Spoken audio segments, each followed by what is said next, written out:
tardes a todos los asistentes y gracias también por la asistencia en un día en el que, bueno, las condiciones climatológicas no son las más oportunas para salir de casa. Gracias también a los dos ponentes, a Gonzalo Castro y a Carlos Maura Alarcón, por haber dicho que sí a nuestra invitación a formar parte de este elenco de ponentes que completan en esta segunda jornada el segundo simposio sobre hermandades y cofradías de la provincia de Cádiz. Sin más dilación, pues vamos a presentar a Gonzalo Castro Moreno, compañero, doctor en Historia por la Universidad de Cádiz en el año 2016, con la tesis doctoral Arqueología funeraria y Paleopatología de la población religiosa de Jerez en época moderna, una primera aproximación, que fue dirigida por los doctores Darío Bernal y Miguel Botella de la Universidad de Cádiz y Granada, respectivamente. Gonzalo, aparte de doctor en Historia, es licenciado en Historia por la Universidad de Sevilla, máster en Patrimonio Histórico Arqueológico de la Universidad de Cádiz y es actualmente es miembro del Grupo de Investigación PAIN 686, Centro de Estudio e Investigación de la Religiosidad Andaluza. Es miembro de la Sociedad Española de Paleopatología, miembro también de la Asociación Profesional de Bioarqueología y académico correspondiente de la Academia Andaluza de Criminología. Actualmente pues, es arqueólogo profesional en ejercicio, especialista en bioarqueología y antropología física. Ha dirigido más de 25 actuaciones arqueológicas, intervenciones arqueológicas en la provincia de Cádiz, así como ha participado en otras tantas más. Es responsable de los estudios antropológicos de distintos yacimientos arqueológicos, como la cripta del convento de franciscanos descalzos de Medina Sidonia, el cementerio de Medina de Algeciras, o la ermita de San Telmo de Jerez, por poner algunos ejemplos. Entre las líneas de investigación, obviamente, pues está el estudio de la arqueología funeraria, la arqueología de la muerte, durante época medieval y moderna, desde el punto de vista de la antropología física y la paleopatología. Ha participado en distintos congresos, jornadas de investigación a nivel nacional e internacional, con una treintena de publicaciones.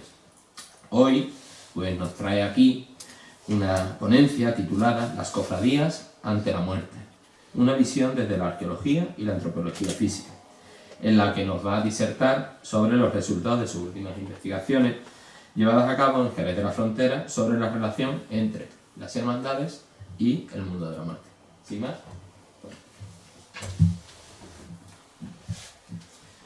Muchas gracias, Juan, por tu presentación.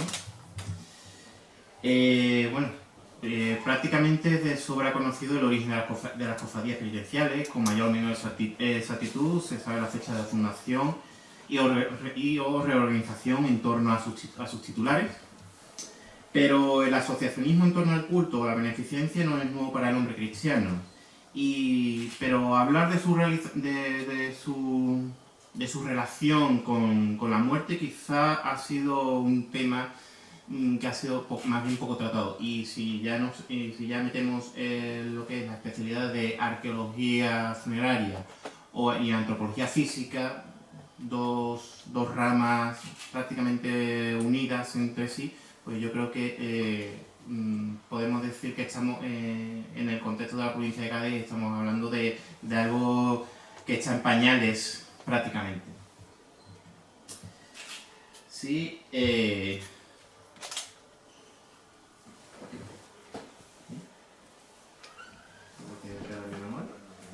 ahora sí. Sí, ahora sí.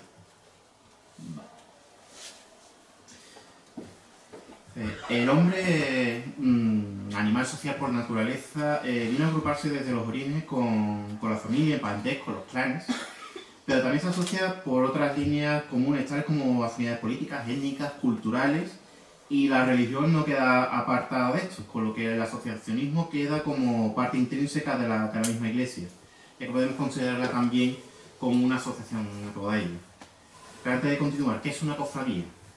Sánchez Herrero, catedrático de la Universidad de Sevilla, nos dice: entendemos por cofradía medieval a la asociación de personas, hombres y mujeres, pertenecientes o no a una misma profesión, gremio o estamento social, en número mayor o menor, aunque generalmente limitado, que se unen movidas por diversas causas o fines, piadosos, benéficos, profesionales, sociales, recreativos, políticos, etc., bajo la vocación de oculto a un santo patrón o protector y con una organización más o menos amplia y determinada, no necesariamente con estatutos con o sin la aprobación o visto bueno real o episcopal. Es por ello que simplemente son asociaciones, pero debido a la situación de gran parte de la población nacen muchas con fines asistenciales, de entierro, que lo veremos posteriormente, a los pobres, dotación de muchachas sin recursos, etc. La variedad de fines es muy amplia. Muchas veces el ser hermano de una cofradía suponía tener asegurado el entierro en lugar sacro, en una época en la que el carecer de sepultura digna significaba una desgracia para uno mismo y los familiares más allegados ante la gran carga económica. Yo siempre comento muchas veces que las cofradías son como actualmente los seguros de deceso. Yo medio en broma, medio en serio, digo que las cofradías son, sin querer decir compañero, pero son las cofradías son el ocaso de la Edad Media y de la Edad Moderna. Uno se apuntaba a una cofradía para tener un sitio donde tener un enterramiento. Así vemos una serie de cofradías cuyo único fin era la búsqueda de recursos para ayudar a los enfermos y necesitados, o la recogida de cadáveres y huesos abandonados o de ajusticiados para su posterior enterramiento. Pero este asociacionismo no solo nace en la Edad Media. Tenemos asociaciones en la Grecia clásica, la que no solo traspasan el asociacionismo traspasa las tradicionales uniones familiares o de parentesco, la genos, la fratría, y encontramos en el siglo V a.C. Ciertas agrupaciones de personas de distintos orígenes clánicos que se agrupan en torno a ideas comunes. Una fratriae, como se denomina en griego, que tenía en ocasiones el carácter de agrupaciones incluso políticas. Y ya en Roma tenemos donde esas asociaciones toman ya una verdadera carta de naturaleza, siendo una verdadera agrupaciones de personas con distinto o similar origen, pero con un objetivo común, un agrupamiento profesional común. Son los colegios romanos. Durante la República, especialmente a su final, la sociedad romana se encuentra agrupada en muchas personas con intereses comunes, formando asociaciones o reuniones como acontecía con las ciudades. Las sociedades arrendatarias de impuestos, las que explotaban salinas, minas de oro o plata, o bien dedicadas a obras piadosas y benéficas, como eran los templos y los hospicios. Sí, la vida urbana en Roma era industrial y comercial. Fueron industrias muy conocidas la cerámica, la metalurgia de hierro, principalmente la fabricación de armas, razón por la cual estas últimas fueron favorecidas con privilegios especiales. Así, los artesanos formaban distintas agrupaciones según su ocupación, entre las que sobresalían las de los herreros, curtidores, panaderos, etc. Las asociaciones industriales existieron tanto en Roma como en las provincias. Así, el fundamento de la existencia de todas estas asociaciones en Roma era la identidad en el oficio, aun cuando cada individuo se dedicase por separado a su labor. Era algo en común entre ellos. Los colegios, en este caso teníamos en primer lugar los colegios sacerdotales, que agrupaban el conjunto de sacerdotes que rendían culto a una misma divinidad. El mejor ejemplo lo tenemos en las vestales, un grupo de colegios, podemos decirlo de algún modo, en este caso femenino. Pero sin embargo también tenemos otro tipo de asociaciones, los que se denominan colegios funeraricia. En ocasiones estas asociaciones son denominadas también sodalitia, cuyos miembros, los sodales, las integrarían en beneficio propio a la hora de su muerte. Pues era común la práctica de que los miembros de las clases más bajas de la sociedad formaran este tipo de asociaciones. Con el pago de una cuota común para todos, se pagaba todo o parte del funeral del individuo. Aquí tenemos una imagen de un funeral romano, que podemos decir que se trata de una imagen un poco idealizada, ya que haría referencia en este caso a un entierro de una persona algo más pudiente, como podemos observar.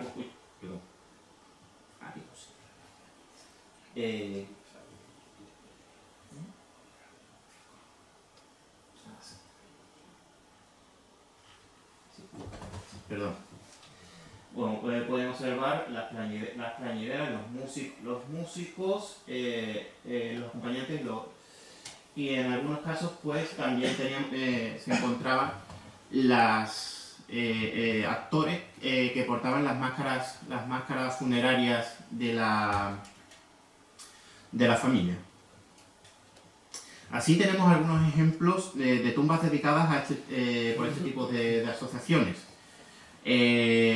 Como tenemos un epígrafe de la Ornatrix Agustina o Agustina encontrado en Peal de Becerro, en la provincia de Jaén, cuya lectura fue estudiada por José María Santero Santurino. Así en dicho epígrafe, Sodalitia dedica a una Ornatrix, es decir, lo que podríamos hoy considerar como una estericien o maquilladora, pues era común que las matronas romanas tuvieran una a su servicio y ya fuera esclavo liberta. Es interesante pues en la estela los dedicantes son la misma asociación, los que vendrían a mostrarnos la solidaridad de dichas corporaciones para con sus miembros. En este caso pues se tratan de personas integrantes de un mismo oficio, los denominados Collegia Artificum, pues, pero no siempre eran estas líneas generales, pues se podían integrar colegias o sodalicias formados por los miembros del servicio de una casa, por los devotos de una divinidad.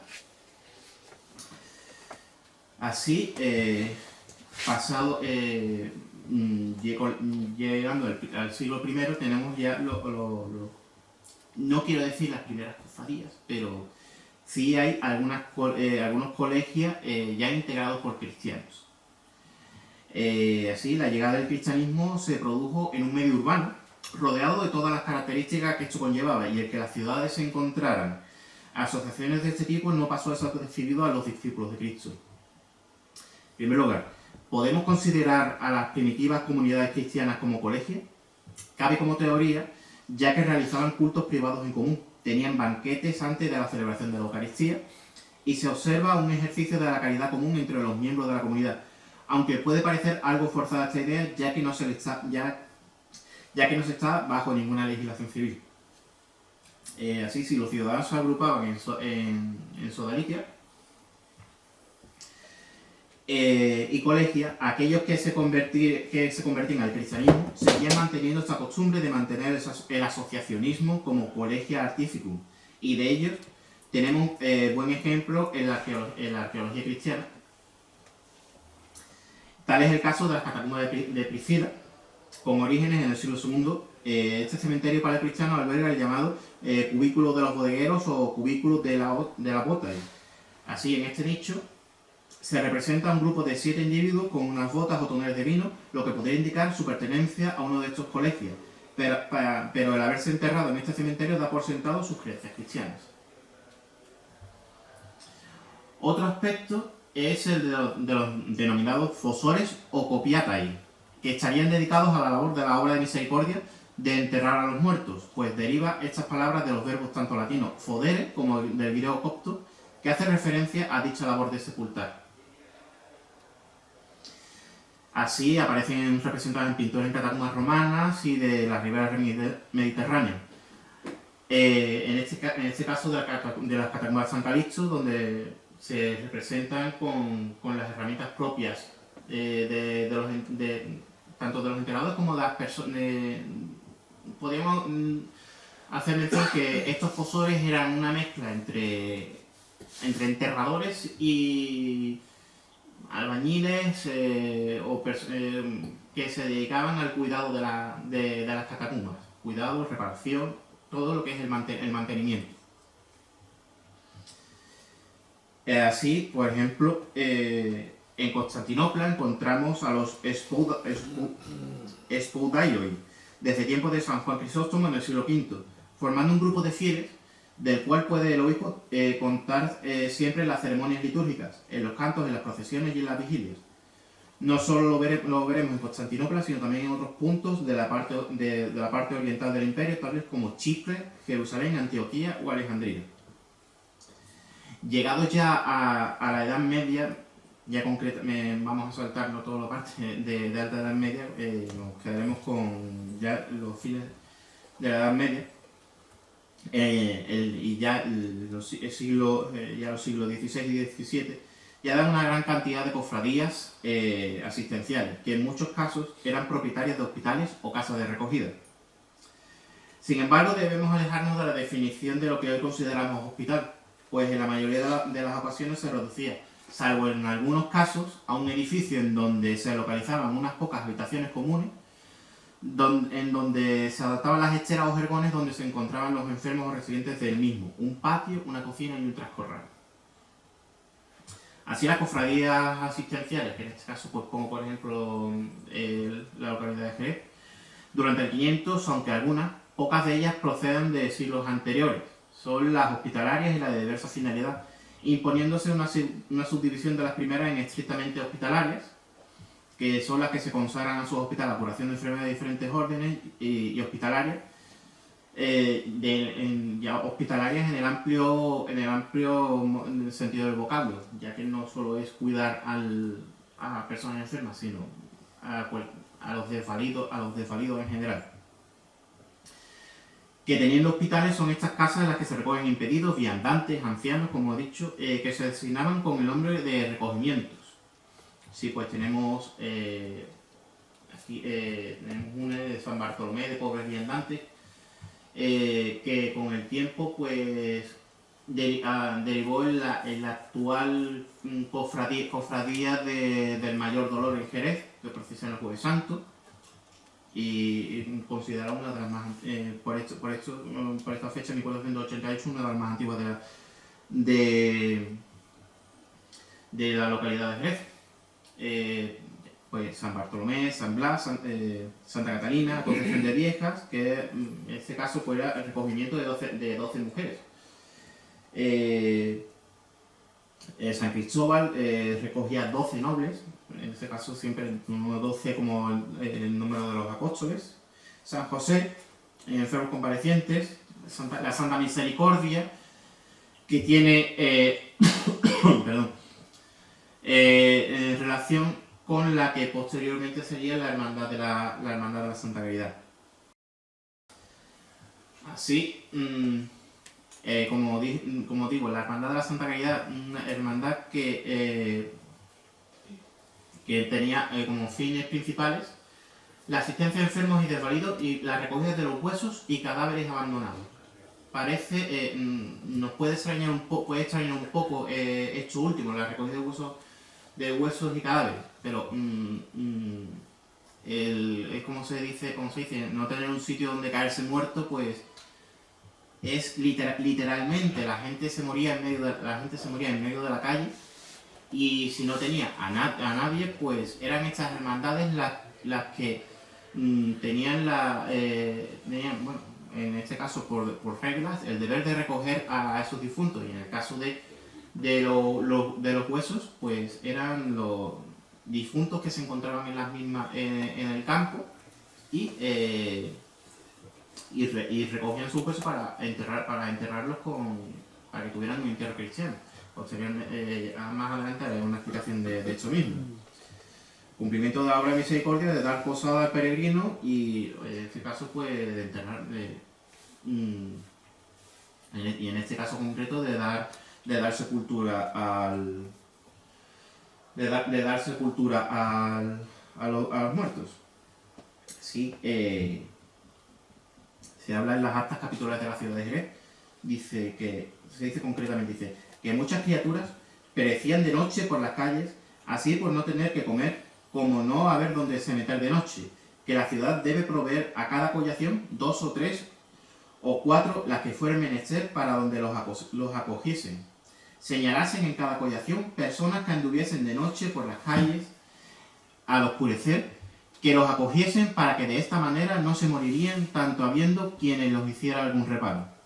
Esto tendremos que verlo porque en muchos casos, lamentablemente, hoy día incluso se han estado dando casos de personas que lamentablemente mueren en la calle por el frío. Así, como decía anteriormente, la Hermandad de la Santa Caridad se consolidó en la ciudad de Jerez como una institución que tenía entre sus fines la recogida de los huesos y cadáveres abandonados. Como he dicho, algo que hoy en día queda fuera de nuestro entendimiento. La desaparición como necesidad urgente de sepultar los cadáveres nos ha hecho olvidar que esta práctica que figura entre las obras de misericordia y a la que no damos importancia, la tuvo y grande hace varios siglos, cuando por las epidemias, los asesinatos en despoblados, los naufragios, las largas peregrinaciones que suponían los traslados de una ciudad a otra, pues no era raro el espectáculo, entre comillas, claramente, de los cadáveres abandonados en medio de los campos y de las playas, a los lados de los muros de las ciudades y en otros lugares públicos, pudriéndose a la vista de todos o hecho pasto de los buitres o los perros. Así tenemos muchos... la Hermandad de la Santa Caridad, su archivo se conserva perfectamente en las dependencias municipales del archivo municipal de Jerez y bueno, la verdad es que hay mucha documentación y muy bien, se registró muy bien tanto los enfermos que asistían, el número incluso también otro caso de los fallecidos. En este caso, pues tomamos el registro del Hospital de la Santa Caridad. Este como ejemplo, 1600, de uno de los libros, en este caso entre los años 1680 hasta 1739. Hay de un total de 423, pues bueno, 402 son indeterminados, pero en otros casos son muy concisos: ahogados, arma blanca, por peste, llagas en el muslo, hidropesía, muerto de heridas, bocado venenoso, en este caso con muerte por una serpiente, etc. Hay dos de suma vejez, algo que claro, en ese tiempo lo anotan como algo bastante extraño. Ahogado de calor y de humor gálico, en este caso el humor gálico pues un sifilítico. En este caso concreto había ahogado, incluso en el libro se registra un caso muy curioso de los ahogados. Uno de ellos se indica palabras textuales. Uno de ellos es ahogado en mierda. Palabras textuales, es decir, ahogado en un pozonero, se cayó en un pozonero. Una pequeña nota. Así como he comentado, el cumplimiento de esta obra de misericordia en el antiguo régimen era fundamental, en este caso el entregar a los muertos. Y en el caso de la Hermandad de Santa Caridad, la recogida de los huesos amparados aparece como la función de esta hermandad y la de otras. Ten en cuenta la cantidad de restos que aparecían en el campo o personas muertas en la misma ciudad como pasto de perros hambrientos. Una curiosidad de las actuales cofradías de la ciudad de Jerez: la Hermandad del Descendimiento y de la Soledad, originariamente pues tenía entre sus fines la recogida de huesos. Hoy actualmente, como comenté anteriormente, de la Hermandad de San Bartolomé, que también atendía un hospital y hoy es una cofradía. De ahí vemos un poco las reconversiones que a lo largo de los siglos han visto muchas cofradías. En el caso de la recogida de huesos por la hermandad de la Santa Caridad, dice uno de los textos, dice: despachó diputación de esta Santa Hermandad de la Caridad a la sierra y términos de esta ciudad de Jerez de la Frontera para que buscasen los huesos de los pobres difuntos desamparados en los campos enterrados, para darles eclesiástica sepultura y hacer bien por sus almas. Llegaron los huesos de los difuntos referidos martes 26 días del dicho mes de mayo, y luego el día siguiente se acomodaron en 3 cajas decentes que para este efecto se tenían prevenidas. Y este día 27, que fue víspera del Corpus Christi, fue toda la hermandad plena con su cera, manguilla y estandarte, y esta forma en coro bien concertado los trajeron desde nuestra capilla de Nuestra Señora del Refugio de los Desamparados, capilla que actualmente es sede de la Hermandad de Coronación de Espinas, mi cofradía. Viniendo delante de la campanilla y los hermanos pidiendo para enterrar a los pobres de la Santa Caridad por amor de Dios. Y siguiendo la hermandad, en 2 coros remataba la manguilla con 2 faroles. Y en medio iban las 3 cajas con los huesos de los 31 difuntos hasta que llegaron a la puerta de la Santa Caridad, que entonces estaba en la plaza de la Arenal. Y allí se pusieron decentemente y se dijo por las almas de los dichos un responso cantado, y estuvieron en dicho sitio hasta el día 7 de junio, que fue el día que se llevaron a enterrar. No.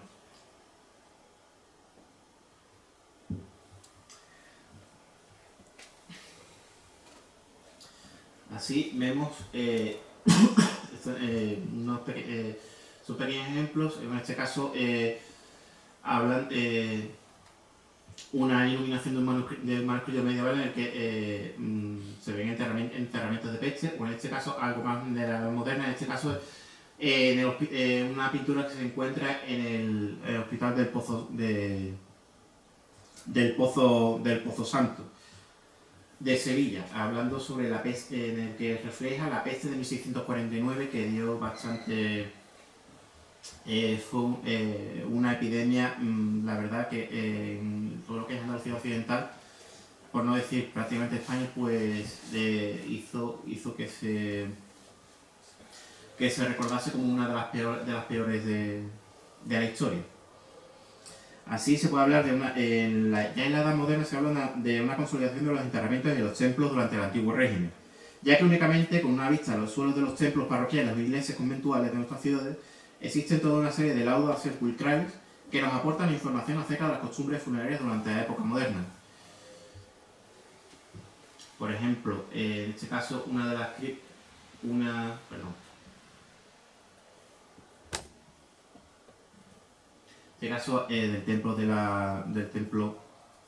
del templo parroquial de San Miguel, en este caso el sepulcro de la denominada Capilla Pavón, del sepulcro de Diego Pavón y Fuentes del año 1650. Pero como todo el mundo no era tan pudiente como para enterrarse en su propia capilla funeraria, pues tenemos lo que son las fosas y osarios o fonsarios, como son denominadas muchas veces. Así dice Philippe Ariès en su obra El hombre ante la muerte. Las fosas eran las fosas de enterramiento. En este caso él habla del ejemplo de Francia, pero que se puede extrapolar perfectamente también en el caso de España, más concretamente de nuestra zona. Las fosas pues variaban en extensión y profundidad, pues se pueden llegar a alcanzar la cifra de 5 a 6 metros de superficie, alcanzando una capacidad de 1.200 a 1.500 cadáveres. En este caso pues, estamos hablando de una fosa para una ciudad como el caso de París. París del XVII pues, era una ciudad bastante cosmopolita, pero bueno, bastante similar en el caso con la Sevilla que comerciaba con América. O sea que no habría mucha diferencia. El tema de las fosas, pues eran, por decirlo de algún modo, eran reutilizadas. Eran usadas durante un tiempo, cuando no había más capacidad, se tapaban por completo y justo al lado se abría otra fosa. Nos puede resultar un poco extraño. No eran cubiertas con mucha tierra, por lo que en ocasiones estas fosas dejaban ver los restos de aquellos cuerpos que habían sido enterrados en ellos. En algunos casos, pues ya entro un poco en el aspecto de la antropología física, o casi de la medicina forense, se producía lo que era, hablaban en algunos casos de que una vez que se llenara una fosa y iban al mismo sitio donde se había llenado otra fosa, pensando que se habría producido ya la esqueletización de los cuerpos, se encontraban en muchos casos que estaban en buen estado de conservación. No había producido esqueletización, sino en muchos casos se habla de la saponificación. ¿Qué es la saponificación? Pues la saponificación es un proceso de la putrefacción por el cual la grasa humana se convierte en jabón. No se termina de descomponer el cuerpo y la grasa toma un aspecto de jabón. Entonces, pues en muchos casos ocurría eso. Tal como digo, no era cubierta con mucha tierra, porque en ocasiones estas cosas dejaban ver los restos de aquellos cuerpos que habían sido enterrados en ellos. Y el arte, pues como representación de la vida de la vida de la sociedad en ese tiempo, pues tenía algunos ejemplos. En este caso, en una obra de Vittorio Carpaccio, de San Jorge y el Dragón, pues que muestra un pequeño ejemplo de... no es... no son en este caso son personas devoradas, sino son restos de un cementerio,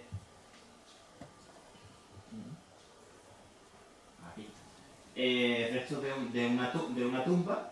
Estamos hablando de una tumba extramuros de la ciudad, se ve la lápida y los restos, pues en este caso, producidos, bueno, no hay una esqueletización, sino en este caso pues está la piel algo apergaminada.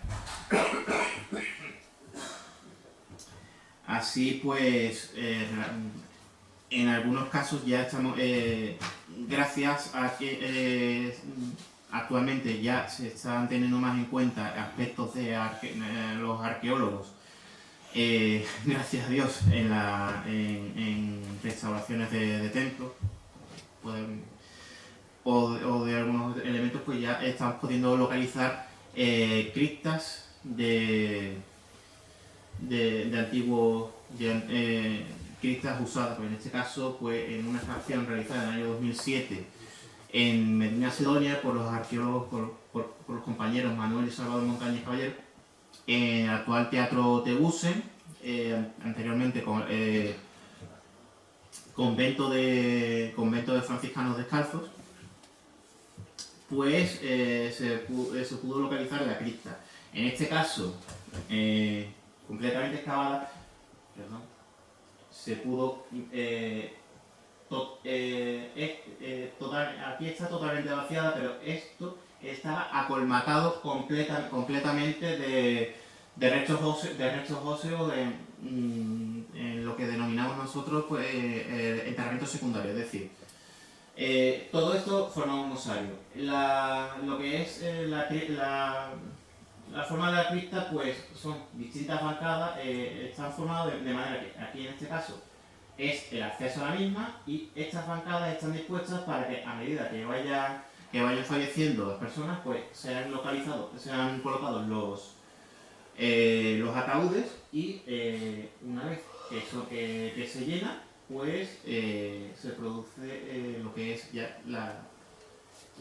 pasado un tiempo, pues ya se ha producido la esqueletización del mismo, y para reaprovechamiento pues los huesos son tirados aquí a esta parte, el que son digamos pues un osario común. Ahí el caso tenemos varios casos muy comunes en Italia, en este caso en Cerdeña, estudiado por el profesor Marco Milanese. En este caso pues es una sepultura de catástrofe, no lo he cogido yo por aquí. Una sepultura de catástrofe, como ven en este caso, pues estamos hablando, el cuerpo, bueno, aquí por lo menos tiene una posición más o menos bastante piadosa, pero en este caso, pues el cuerpo, el de aquí, pues está tirado un poco más o menos como buenamente se pudo. Conozco casos en los que incluso se ve que el cuerpo fue tirado directamente desde el carro a la fosa, ya que aparece en posición de cúbito prono, es decir, boca abajo, tal como llega, se tira, pues evidentemente son, como digo anteriormente, cultura de catástrofe. Este caso, en Venario, también en Italia, un cementerio en este caso del cólera. Como ven, esta es la localización de la iglesia, y todas son las sepulturas, en este caso extramuros del templo, al ser evidentemente una muertes producidas por una epidemia. Otro caso de una cripta bastante parecido como la que hemos visto antes, pues la cripta de los Medici, la cripta de la familia Medici en Florencia, que se ha estudiado bastante por el profesor Gino Fornaciari de la Universidad de Pisa, y en este caso, pues como hemos visto anteriormente, se repite en el Mediterráneo en muchas zonas, lo que es la forma de las criptas. La entrada, que estaría por aquí, y la serie de bancadas en las cuales se irán colocando los distintos ataúdes. En este caso, pues, por tener mejor suerte, pero en este caso la conservación un poco no fue muy idónea, no se encontraban demasiado bien conservados debido a una riada de los años 60 que inundó la cripta. El siguiente caso es uno estudiado que actualmente está en proceso, ya que estamos realizando una intervención, estamos actualmente en una realización de una intervención arqueológica en la denominada Casa de Abad en Jerez, y hemos encontrado lo que es los restos de la primitiva iglesia colegial y también mezquita. La mezquita se reconvierte en iglesia colegial, y aquí encontramos lo que es los textos hablan de la capilla Conte Terán. En un principio hemos podido encontrar, teníamos las referencias textuales y se ha podido confirmar por parte de la arqueología esa cripta de la que hablan los textos. En este caso, mismo caso, una serie, en este caso todavía es una foto en la que no está todavía terminada de excavar. Mismo caso, entrada, en este caso por aquí, los escalones y la bancada para la colocación de los restos de los ataúdes. Y en este caso, pues también una zona dedicada también para echar los restos de inhumaciones secundarias. Como digo, en este caso las cofradías siempre han buscado lo que es lugares de enterramiento. En este caso, pues, por ejemplo, la hermandad de coronación, la hermandad de San Juan Bautista, actualmente la hermandad de coronación de Espina de Jerez, pues se establece en el convento de San Agustín y llega un acuerdo con los agustinos, y decimos que por cuanto nuestra intención y voluntad ha sido y es mudar, como por la presente mudamos, a dicho convento de dicha cofradía del señor San Juan Bautista, para que en él esté, en una capilla de la iglesia de dicho convento, que es la primera, como entramos por la puerta mayor de la dicha iglesia a mano izquierda, debajo del coro, detrás de la puerta, sitio inmediato de dicha capilla, y asimismo nos han de dar sitio, un poquito exigiendo muchas veces, donde podamos hacer una alacena para guardar los ornatos y recaudados de la línea de dicha capilla, en la cual hemos de hacer el cañón o cañones que nos parecieran. Evidentemente, como he dicho antes, siempre ser hermano de una cofradía es siempre buscar un sitio donde enterrarse. Y ahora, en este caso, hablando un caso ya más concreto, en el caso de la ermita de San Telmo, propiedad de la Hermandad del Santísimo Cristo de la Aspiración, un templo del siglo XVI, pues en el año 2015 se empezó lo que es las labores de restauración, y tuvimos la suerte de realizar la intervención arqueológica. Entonces, tras retirar la solería del mismo, pues se pudo encontrar la entrada a la cripta. Se tuvo bastante suerte.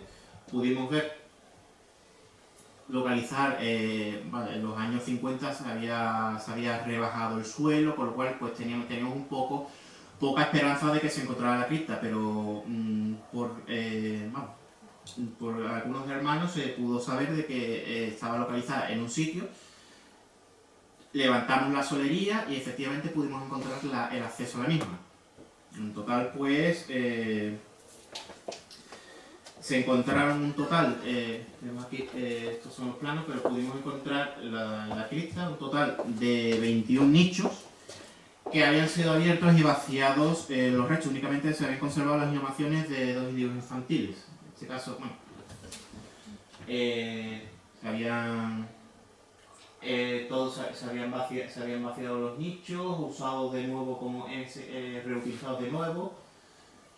La verdad va a ser un poco un revoltillo, por decirlo, un bowl de huesos. La verdad que bastante un poco. Para nuestro caso, pues muchas veces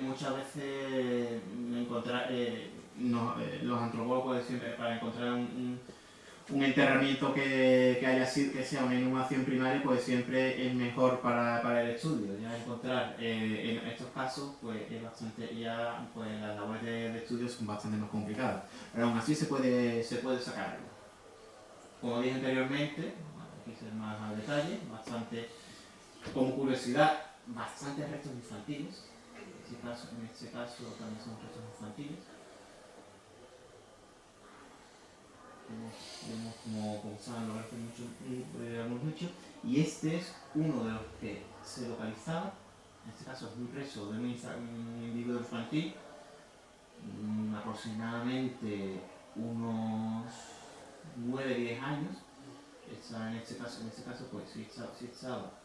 Se estaba el tema, lo que pasa que lo que es